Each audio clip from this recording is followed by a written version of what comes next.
Hello guys, it's your boy Stylon1. Welcome back to my channel once again. If you are new on the channel, don't forget to subscribe and smash on the notification bell for more videos anytime I upload them. And thank you very much to each and every one of you who have taken his or her time to watch my videos.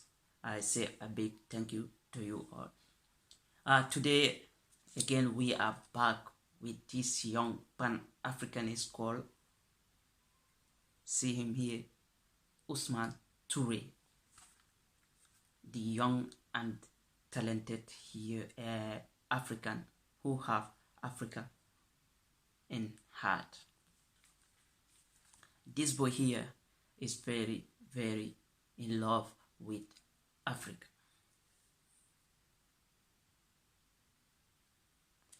So things like this, we should stand by this kind of people.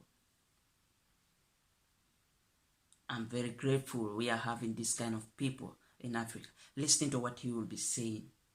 About this, yeah? Yeah. I want to talk constitutional matters with you today. Sure. Yeah? I did a presentation today where I spoke to His Honourable Kwesi Quarterly, who is the Deputy Chairman of the African Union today. And I asked him, you know, what is the AU doing to help us diasporans when we come home, particularly when we come home to live in Africa? And yeah, we might be welcomed by our local, you know, continental brothers and sisters, but on a governmental basis, when it comes to our citizenship, we're still treated as aliens, and we have to carry alien cards, and we have to wait 15 years, whereas a white person can come here, you know, and these people represent our colonialists. They represent the people who were responsible for 400 years of slavery. And yet they can come here and marry a Gambian and get citizenship before I can, because I'm married to my husband. You know, how fair is that? What do you say about that? Yeah, and thank you so much, Juliet. I think that is something that we all have to look into, because when we talk about African problem, or when we talk about Africans in general, for both those in Africa and those in the diaspora, you come to realize that we have a system that we found in, a system in which it was imposed on us. And it is very difficult because outsiders use the disconnection as an opportunity to exploit us, to create that gap between us and that of our brothers and sisters in the diaspora and etc. So I think our government, our organizations, our civil society movements, every individual should be involved in making sure that we have those legal grounds where we can change a lot in our constitutional laws, making sure that we can give individuals who are ready to come and stay with us in Africa to have citizenship, no matter what part of Africa they want to belong to, and then we accept them as brothers, because the society is already doing that. You don't have a problem staying in the Gambia, because Gambians already accept individuals, you know. We are very open to that. So this is a matter of a system, and once we look into that system, we will be able to make all those changes. And I think all our governments should be working toward those lines in the near future. They should not even hesitate to do that. It's just a matter of, you know, law reforms and etc. Making sure that we give equal opportunity to both our brothers in Africa and then our brothers in the diaspora as well. Because to me, it's not about just being an African, it's about having Africa in you. So it doesn't matter who the individual is, as long as they're ready to come in and stay with us, to invest with us, to live in Africa as brothers and sisters, as a family, then we should give them all the opportunity and not to relent on some of those regulations and making it difficult for this individual. Thank you. So, if you was to be president of the Gambia tomorrow, what decision would you make in terms of us as diasporans, or us as Africans of African descent returning? What would you do? I see you as a future president. I'm not going to lie. I'm going to tell you the truth. I think you have all the makings of a future president. So I'm going to put you in the place of now being a president. And I've come to you and I've said, I come from the diaspora. I've invested here. I built a house here. My son goes to school here. You know, we have business here. We're promoting the Gambia here. And we go to the State House. We give our proposal. We ask for an audience with you to the chief protocol. We ask to sit down with the vice president. You know, we've done everything. We've exhausted. We've been on the news. Exactly. We've been on the TV. We've been on the front page of the newspapers, the Faraya, you name it, we've done it. You know, what would you do? I'm coming to you now and I'm asking you as a president, you know, not to ignore us. What would you say? What would you do? What changes would you make? I think it would be very simple, and that simply means come home. And as of now, I don't see any agenda of becoming a president as a person. But looking at the question as you put it toward, is like we as a people have to accept. And once I do that as a brother today, I will not have that complexity. I will not have that problem giving you a citizenship today if I had the power. And this is what my brothers and our colleagues, our leaders in the struggle have been saying. We had the last time from PLO Lumumba of Kenya that the problem is that we have those individuals with ideas, they don't have powers, and those with powers don't have the ideas. And I think that is where it all starts, when we the youth accept every individual as brothers and sisters, because the future is ours and we will take charge of it. Nobody is going to stop that from happening. So it doesn't matter whether it's me. I see myself as a representative of all the youths. So whether me being there or some other person, I think we will all have to make sure that we have all these regulations, all these laws put in place so that we can accept our brothers, both in Africa and in the diaspora.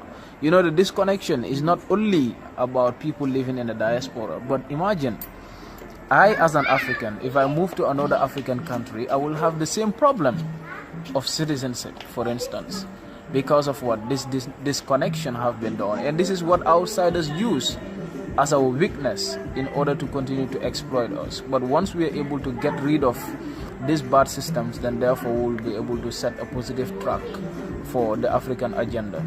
Okay, last question and I'm done. Do you think that Africa should repeal all colonial laws? Should they repeal them? You know, there is nothing, you know, that we should hold to as long as colonialism is concerned. It was a bad practice, a bad system, and nothing about colonialism should be celebrated. Perfect. So, for us to stand on our own, we need to narrow down things to our own realities and set a pattern for our own development.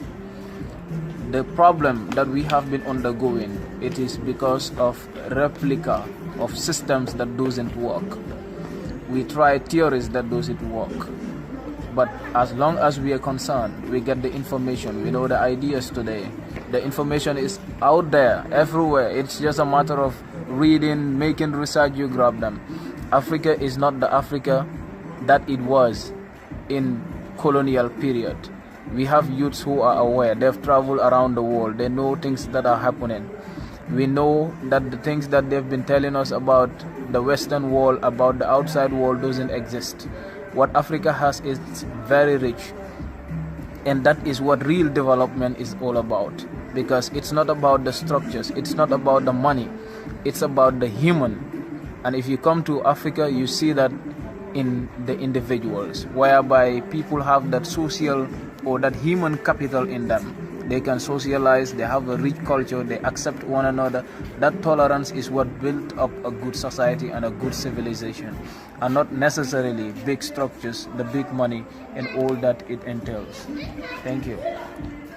You all see, this one was an interview given to him by Juliet Ryan, who is living in Gambia, like, let us say, African Europeans in the diaspora who came back to the Gambia to settle as an African too. Okay, I heard them saying this.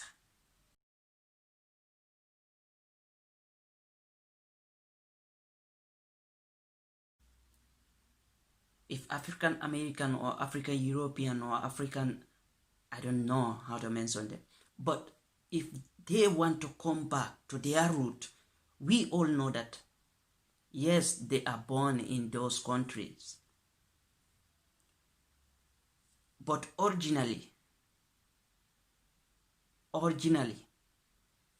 grandfathers, grandmothers are all from Africa. So if any African American, African European wants to come back to the root, they should be given the chance to come back, and they should be given the citizenship, because they were forced by these Westerners to go back to go and work and be tortured. So if any of the grandchildren of African Americans, Europeans want to come back to Africa, any country they choose, that country should stand for them and give them this thing, how to call it, citizenship. What is alien citizenship?